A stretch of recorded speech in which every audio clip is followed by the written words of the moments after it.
Maintenant, le troisième paragraphe, nous allons décrire toutes les isométries vectorielles dans un plan. Donc je peux déjà vous donner le résultat. On va trouver que ce sont des rotations. Ça, c'est celles qui seront de déterminant 1. Et celles de déterminant moins 1, ce seront des réflexions, c'est-à-dire des symétries orthogonales par rapport à une droite. Dans l'espace, on a vu comme exemple d'isométrie les réflexions, c'est-à-dire les symétries orthogonales par rapport à un plan. Mais la classification des isométries dans l'espace n'est pas au programme de PC, donc on ne va pas en parler plus que ça. Donc là, on reste dans le plan. Alors, pour les classer, on va raisonner matriciellement. Donc on va commencer par classifier toutes les matrices orthogonales d'ordre 2, c'est-à-dire dans M2 de R. Donc c'est le théorème 20, le résultat principal. Donc on va décrire O2 de R, c'est-à-dire les matrices orthogonales, avec 2 lignes et 2 colonnes. Alors il y en a de deux types, celles qui sont de déterminant 1 et celles qui sont de déterminant moins 1. Alors les matrices orthogonales de déterminant 1, on a dit que c'était les matrices de SO2 de R, le groupe spécial orthogonal.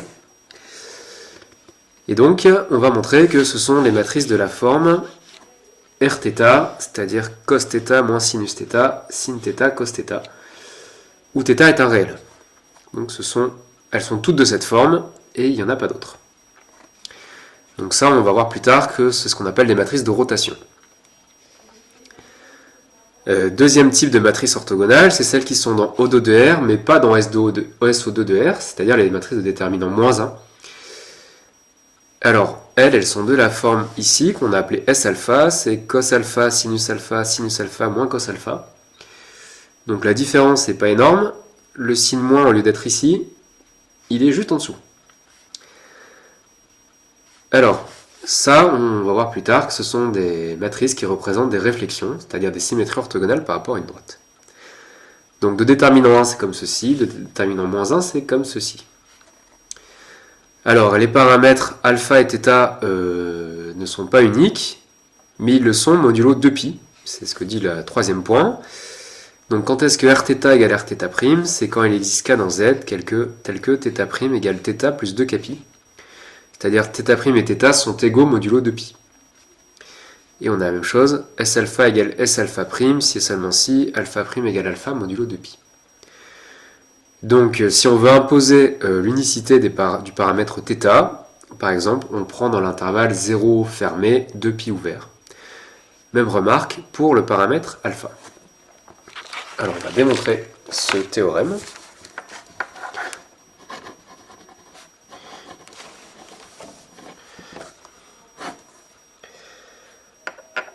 Donc, le premier point,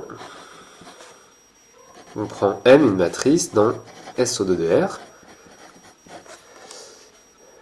qu'on va noter sous la forme ABCD, où ABCD sont des réels.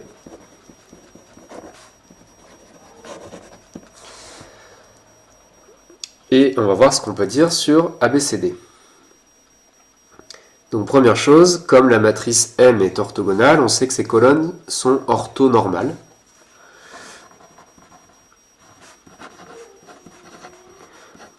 Donc comme M est orthogonale, donc la première colonne est de norme 1, ça donne que A carré plus C carré est égal à 1.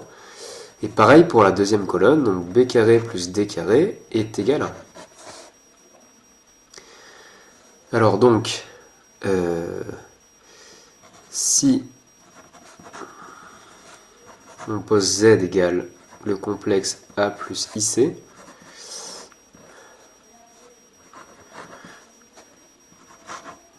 alors le module de Z, c'est racine de A carré plus C carré, donc ça fait 1. Et donc, vous avez vu en PCSI qu'un complexe de module 1, il s'écrit exponentielle Iθ. Donc il existe un réel θ tel que Z égale EIθ. Et donc, A sera égal à cos θ et C sera égal à sinus θ. Alors, même raisonnement, B carré plus D carré égale 1. Ça donne qu'on peut trouver un réel qu'on peut appeler θ', tel que B c'est cos θ' et D c'est sinus θ'. Donc de même,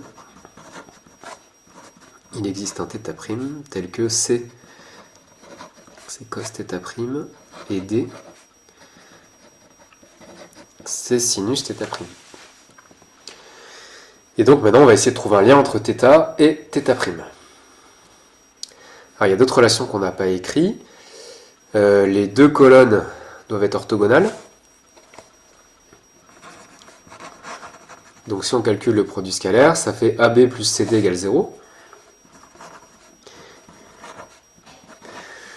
Si on remplace en fonction de θ, θ', ça fait cos θ plus sinus θ égale 0. Et cos A cos B plus sinus A sinus B, c'est cos A moins B. Donc on a cosinus θ moins θ' égale 0. Dernière relation, on n'a pas pris une matrice orthogonale quelconque, on a pris une matrice de SO2 de R, donc le déterminant de M c'est 1. Donc d'autre part, det de M c'est AD moins BC, c'est égal à 1. C'est-à-dire que cos θ sinus θ' moins B. On a une petite erreur ici. Ici c'est C, oui c'est bon. Ici c'est B. Voilà. Donc AD moins BC, donc moins cos θ' sinus θ, ça fait 1. Et donc cos A sinus B moins cos B sinus A. On reconnaît que c'est sinus θ' moins θ qui est égal à 1. Et donc on a cos θ moins θ' égale 0 et sinus θ' moins θ qui vaut 1. Alors ici cos θ moins θ', comme cos est pair, c'est pareil que cos θ' moins θ. Donc l'angle θ' moins θ, son cosinus vaut 0 et son sinus vaut 1. Donc modulo de pi, c'est pi sur 2. Donc θ' moins θ, c'est pi sur 2 modulo de pi. Donc θ', c'est θ plus pi sur 2 modulo de pi. Et donc, cosinus θ', c'est cos θ plus pi sur 2, puisque cos est 2pi périodique. Et cos θ plus pi sur 2, d'après les formules usuelles de trigonométrie, c'est moins sinus θ. Et sinus θ', comme sinus est 2pi périodique, ça fait sinus θ plus pi sur 2. Et de même, ça donne cos θ. Donc, notre matrice M, elle est de la forme. Donc A, ça fait cos θ. B moins sinus θ. C, on a dit que c'était sinus θ. Et D, sinus θ', ça fait cos θ. Et donc c'est bien de la forme Rθ, ce qu'on voulait vérifier. Donc là on a montré qu'une matrice du groupe spécial orthogonal est de la forme Rθ. Réciproquement, il faut montrer que Rθ est bien une matrice du groupe spécial orthogonal pour avoir égalité entre les deux ensembles.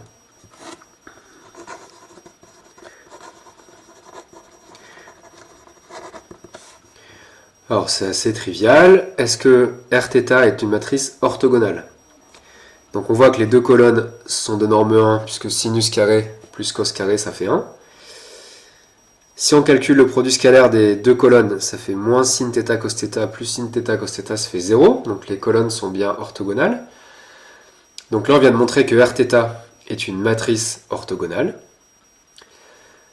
Et le déterminant, ça fait cos carré plus sinus carré, ça fait 1. Donc le déterminant vaut 1. Donc Rθ est bien dans SO2 de R. Donc pour tout θ,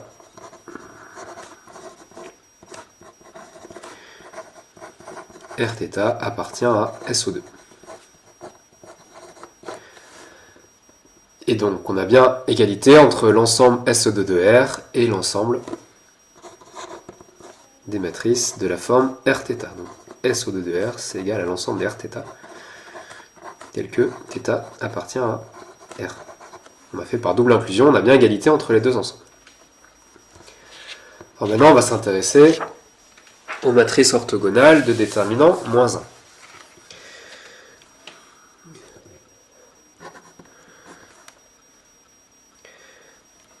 Et bien en fait, on va dire que c'est à peu près de même. On arrive à M égale AB CD, avec A, c'est cos θ, C, sinus θ, B, cos θ', C, sinus θ'. Alors pour être cohérent avec l'énoncé du théorème, on va plutôt mettre alpha comme angle.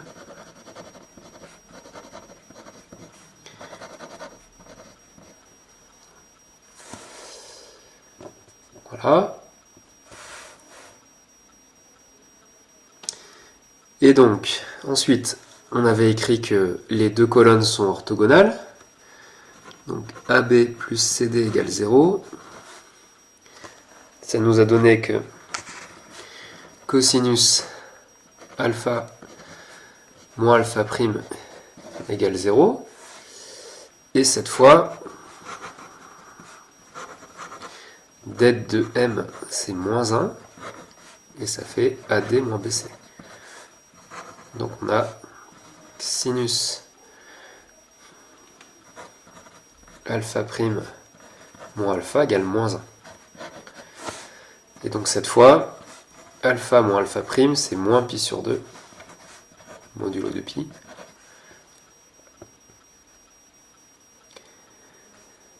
C'était alpha prime moins alpha. Bon, c'est le signe important. Et donc, alpha prime, c'est alpha moins pi sur 2, modulo de pi. Donc, cos alpha prime, ça fait par 2pi périodicité cos alpha moins pi sur 2. Et d'après les formules de trigonométrie, ça fait sinus alpha, et sinus alpha prime égale sinus alpha moins pi sur 2 égale moins cos alpha. Et donc notre matrice M est égale à cos alpha, sinus alpha moins cos alpha, qu'on a appelé S alpha. Et pareil que tout à l'heure, la réciproque est évidente. C'est-à-dire que S alpha est bien orthogonal, puisque ces deux colonnes sont orthonormales. Et puis le déterminant vaut moins 1 sans aucun souci. Donc on a trouvé toutes les matrices orthogonales de déterminant moins 1. Alors dernière propriété, quand est-ce que Rθ égale Rθ'? Eh bien ça donne cos θ égale cos θ' et sin θ égale sin θ'. Alors ça veut dire que EIθ égale EIθ'. Ça, vous l'avez étudié en PCSI, c'est θ égale θ' modulo de pi. Donc c'est ce qu'il fallait démontrer. Et alors de même, on trouve que S alpha égale S alpha prime, si et seulement si alpha égale alpha prime modulo de pi.